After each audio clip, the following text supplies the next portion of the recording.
जब नीतीश कुमार ने ये हरकत की या गंदी हरकत की, उस समय देश के कॉन्स्टिट्यूशन के हिसाब से उन्होंने एक मुस्लिम महिला की गरिमा को तार तार किया और इसके लिए अफसोस नहीं जताया। नीतीश कुमार का जो डीएनए है बीजेपी के साथ जाने के बाद और बीजेपी का जो डीएनए है वो दोनों दरअसल महिला विरोधी है, सिर्फ मुस्लिम महिला नहीं। हिंदू राष्ट्र में महिलाओं की, सिर्फ मुस्लिम महिलाओं की नहीं, तमाम जो हिंदू महिलाओं की भी जो स्थिति है, इसीलिए महिलाएं, जो हिंदू महिलाएं हैं वो भी हिंदू राष्ट्र नहीं चाहती, क्योंकि हम मनुस्मृति में नहीं जाना चाहते। मनुस्मृति में ना हमें पढ़ने का अधिकार है, ना बात करने का, ना आपके सामने माइक पे खड़े होने का, ना यहाँ पे जो लोग महिलाएं खड़ी हैं उनको माइक पे लेने का।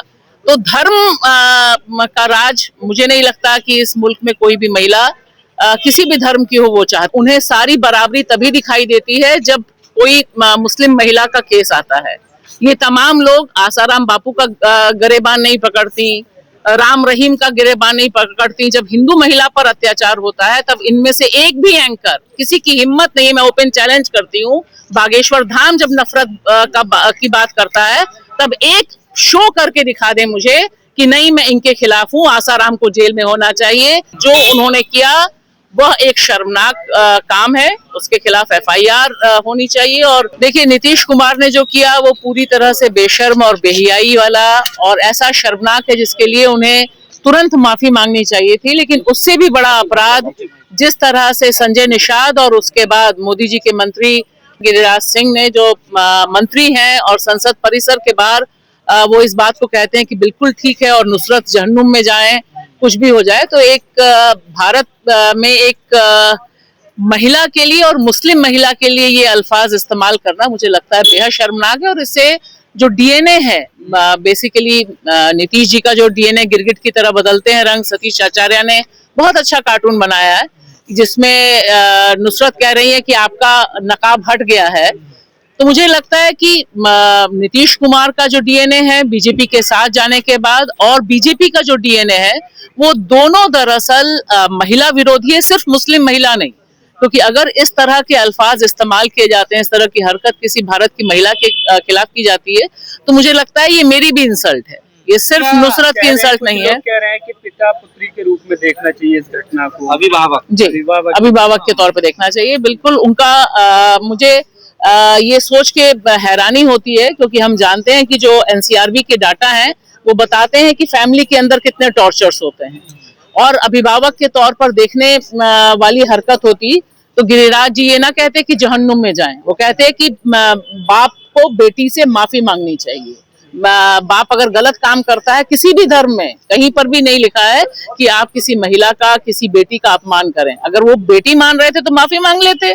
जब उन्होंने कहा कि मेरी इंसल्ट हुई है, मैं हर्ट हूँ, मैं नौकरी नहीं चाहती, और उस पे जिस तरह से एफआईआर दर्ज करने की जो बात है, जैसे सुमैया राणा जो मुनव्वर राणा की बेटी हैं वो आई हैं, वहां से इल्तिजा मुफ्ती आई हैं, तो मुझे लगता है कि ये तमाम जो आवाजें हैं ये एक बहुत इम्पोर्टेंट आवाजें हैं, ये होना जरूर चाहिए।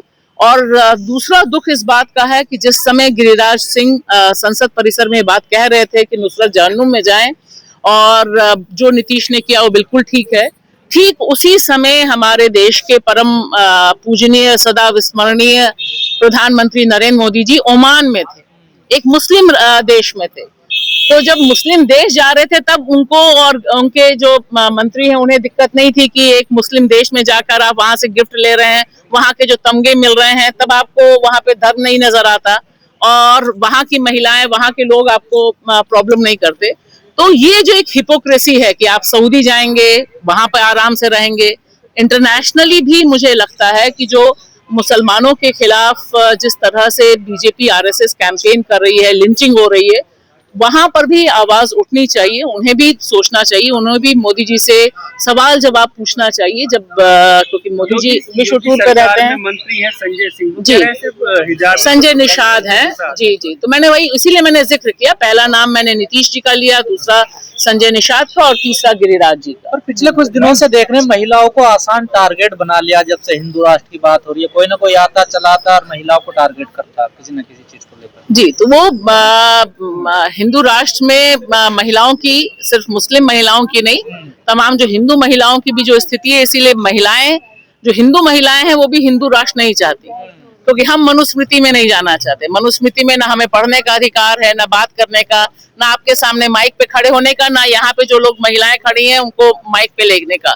तो धर्म का राज मुझे नहीं लगता कि इस मुल्क में कोई भी महिला किसी भी धर्म की हो वो चाहती है। हम ये चाहते हैं कि जो कॉन्स्टिट्यूशन है वो कह रही है कि अगर बराबरी चाहिए तो हिजाब और निकाब तो उतारना पड़ेगा, अगर बराबरी चाहिए महिलाओं को तो। जी, वो बहुत मुझे तो रुबिया लियाका से भी तवक्को थी कि वो भी इसी तरह का कुछ स्टेटमेंट कहते हुए आएंगी। सवाल है कि ये लोग जो हैं उन्हें सारी बराबरी तभी दिखाई देती है जब कोई मुस्लिम महिला का केस आता है।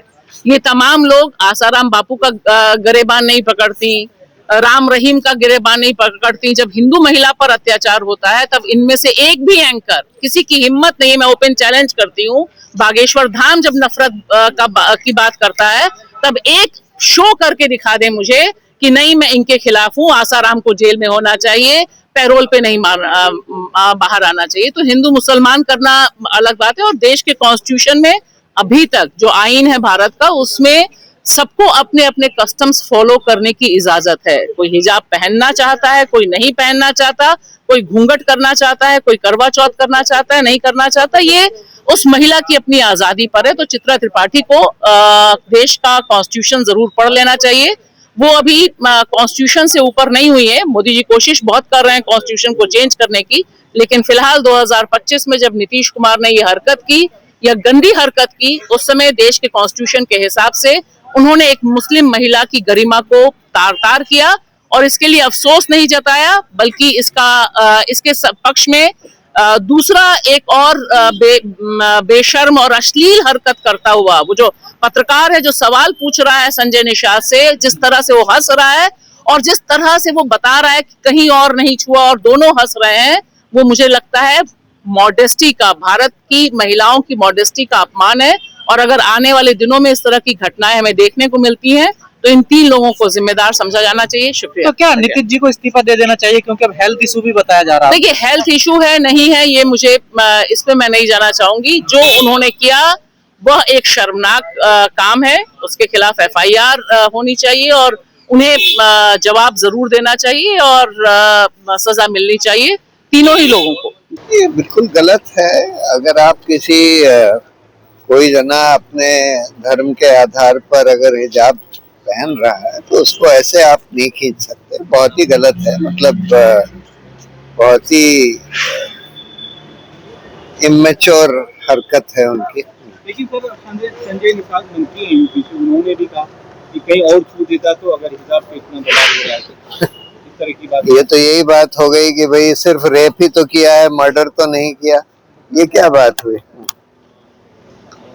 तो क्या इन लोग सर नीतीश जी माफी भी नहीं मांग रहे, इस्तीफा वगैरह देंगे? अरे पता नहीं, मतलब इस्तीफा क्या देंगे इस पर, इससे तो और भयंकर भयंकर चीजें करते रहते हैं। इस्तीफा कहाँ देने वाले।